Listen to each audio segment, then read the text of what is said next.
As Google is trying to expand their product portfolio, we're starting to see some new entries into the Google Pixel hardware family.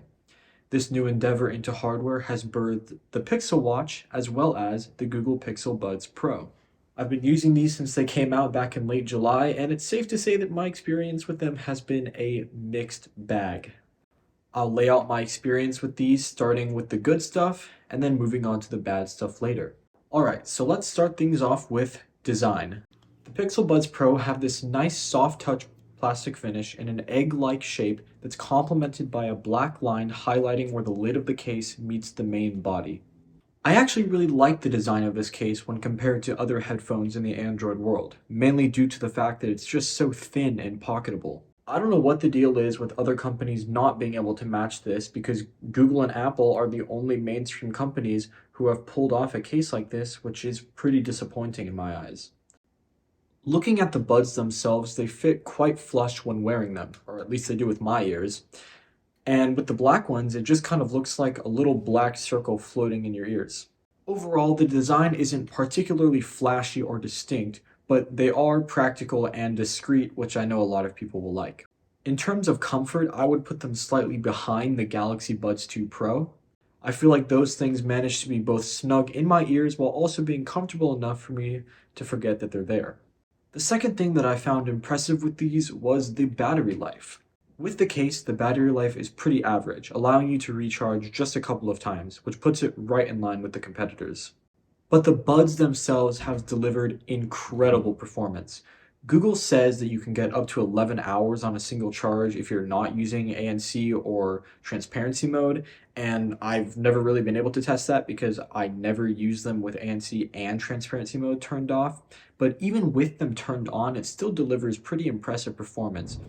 I've been able to get around 7 hours with them, which puts them right in line with what Google has said, and puts them just a little bit ahead of the 6 hours offered by practically everybody else.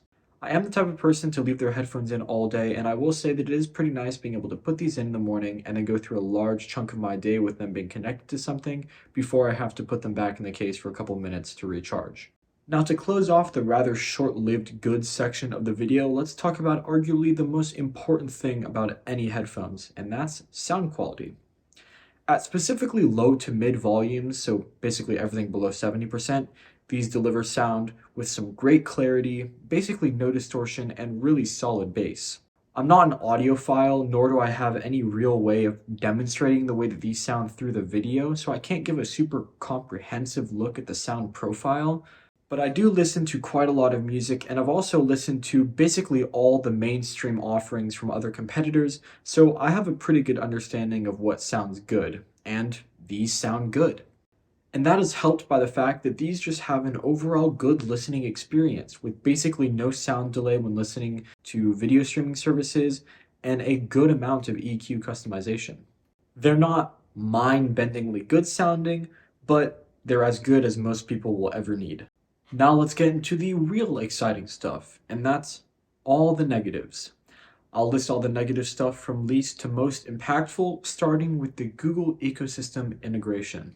The release of the Pixel Buds Pro comes at a time when Google is really trying to expand their product ecosystem. The main reason that these headphones even exist is just to get people to buy into the Google ecosystem more, and by a certain extension, the Pixel Watch can also be viewed in the same way.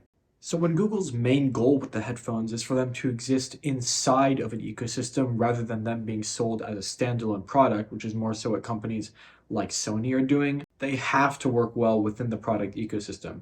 And for the most part, they do.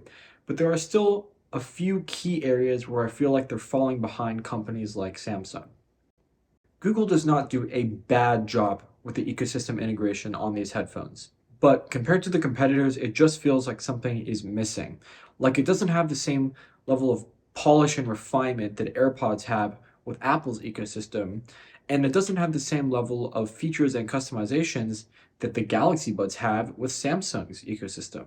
At this point, the integration on these headphones just feels very bare bones. And when you have a company like Google that's as good at software as they are, I was kind of expecting more. You don't get custom animations or pop-ups like you do with both Samsung and Apple, In fact, using the Pixel Buds with a Pixel phone offers basically nothing more than using them with any other Android phone, which isn't necessarily a bad thing. Other companies function in the same way, but looking at Google's advertising, it's very clear that these headphones are meant to be used specifically in the Google ecosystem. So why don't they have special integration within that ecosystem? And I know that it might seem a bit stupid to obsess over small details like this when it doesn't really affect usage, but I would argue that it's small details like this that really help make the experience of using a product stand out. Now let's talk about what might be the most important aspect of the physical build quality of these headphones, and that's the hinge. When you have a moving part that's being constantly interacted with on a product, it has to be durable and robust if you want it to last. And this hinge does not feel durable nor robust. Now, like I said earlier in the video, I haven't really been using these for that long as they haven't really been out for that long, so I can't say with 100% confidence how these will turn out in the long run, but just looking at it as it is right now, they do not instill confidence. If I rock the lid of the case back and forth, you can not only notice quite a bit of give, but you can also hear a pretty loud creaking sound, like the plastic is being stressed.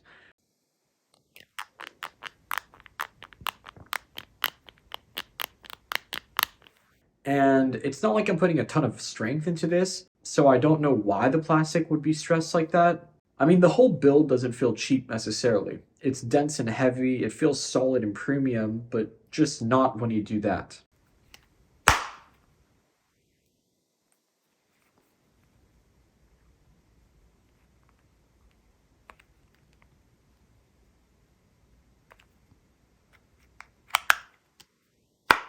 When it comes to hinges, I really think that the entire wireless headphone industry should look to what Apple has done with AirPods. Apple uses a metal hinge on AirPods, which means that even after years of usage, I have AirPods that still have sturdy feeling hinges.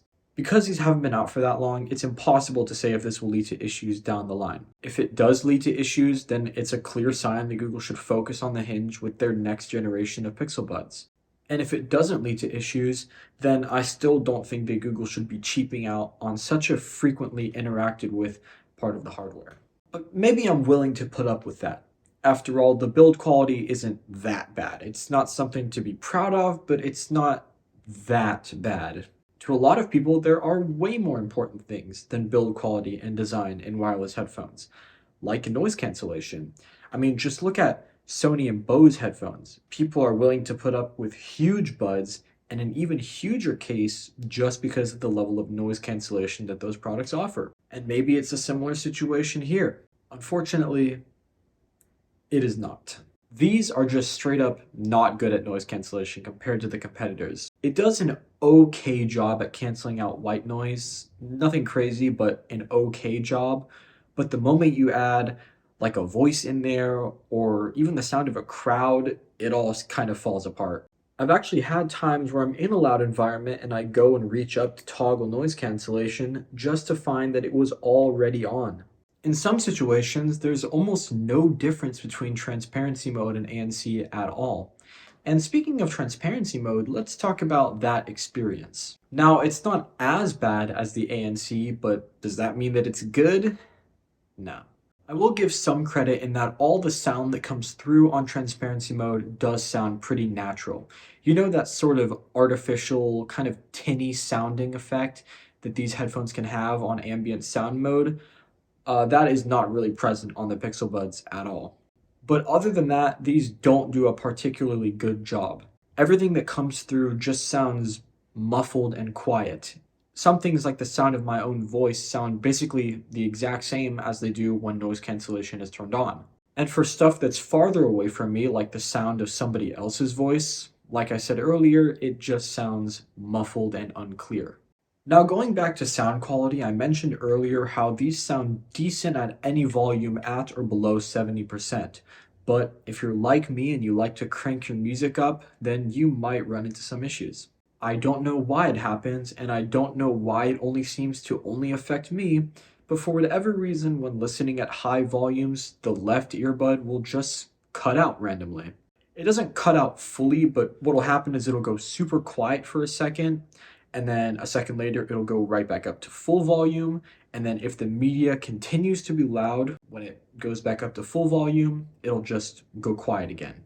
I will say that it does seem to be particularly sensitive against higher pitch sounds as opposed to lower pitch noises, but still, it shouldn't be happening at all. The first time I heard this, I thought it was some sort of feature to protect my hearing, but that wouldn't really explain why it only happened in one ear and not the other. So then I thought it was a hardware issue with the driver, but just to make sure, I went ahead and factory reset them, not only to try and solve this issue, but also to try and solve some other issues that I'll get into later.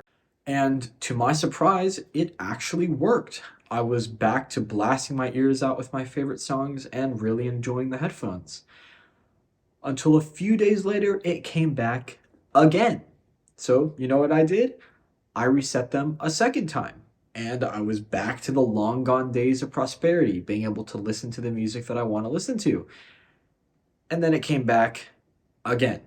And what makes it even more frustrating is the fact that, other than this issue, these sound pretty good at high volumes. They're a little distorted, but other than that, they sound really solid. So it's not a hardware issue, and it's definitely not some sort of feature. So the only real explanation for this is that it's some sort of bug, right?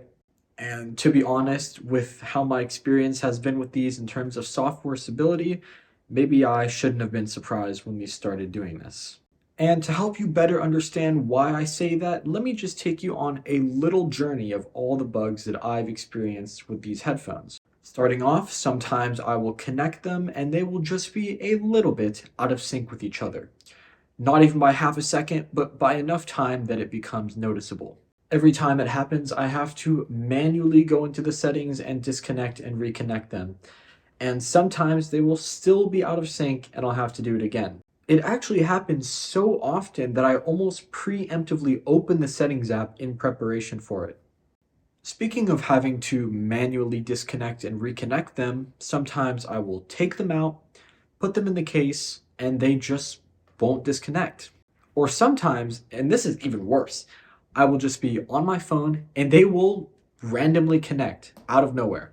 And perhaps the worst part of all the bugs is the absolute nightmare that is the touch controls on these. I'll double tap and it'll raise the volume, I'll try and pause and I'll end up with the Google Assistant whispering in my ear, and sometimes I'll tap and nothing will happen at all. And then I'll have to use my watch to try and perform whatever action I was trying to do. And speaking of the Google Assistant whispering in my ear, sometimes I'll try and summon the assistant by tapping and holding the left earbud, and it just won't work. I'll get a little chime in my ear letting me know that it's not available or whatever, and that's it. It just won't work. It won't give me any feedback on why it won't work. There seems to be no pattern to it. It just sometimes doesn't want to participate with me. Sometimes I'll open the case to find that one of the earbuds has charged normally while the other is sitting at around 60%. And sometimes I'll open the case and nothing will happen at all. So to sum it all up, they are often out of sync with each other. Sometimes they will refuse to auto disconnect. The touch controls are wildly unreliable. Google Assistant just won't work sometimes. They will randomly connect to my phone even while they're in the case. I will open the case just to find that they either haven't charged evenly or have just decided that they don't want to connect to my phone at all. And all of these issues come on top of the weird thing that happens to the left ear at high volumes, the bad transparency mode and noise cancellation, the questionable build, and the disappointing integration with the Google ecosystem. And what makes all of this even more disappointing is that it seems like everybody loves these things. Even on places like the Google subreddit, where people do not hesitate to complain, these things still get mostly praise and no one talks about the issues that I have. At least not to the level that I have them. And that leads me to believe that I probably have a defective unit, honestly. The noise cancellation and transparency mode being weak is something that has been echoed by other people who have tested this product. But I refuse to believe that other people are having the same amount of bugs that I'm having and just aren't saying anything about it. But I'm not going to bend over backwards with Google support just to get a functioning product, because I shouldn't have to. I really want to love these headphones. I do, but I just can't get past all of its issues no matter how hard I try. And I'm not trying to be super harsh because I know that Google is just starting out when it comes to trying to make a product ecosystem. And considering that, they are doing a really good job. But my experience with these just hasn't been good. I'm not going to recommend these just based off of my experience alone.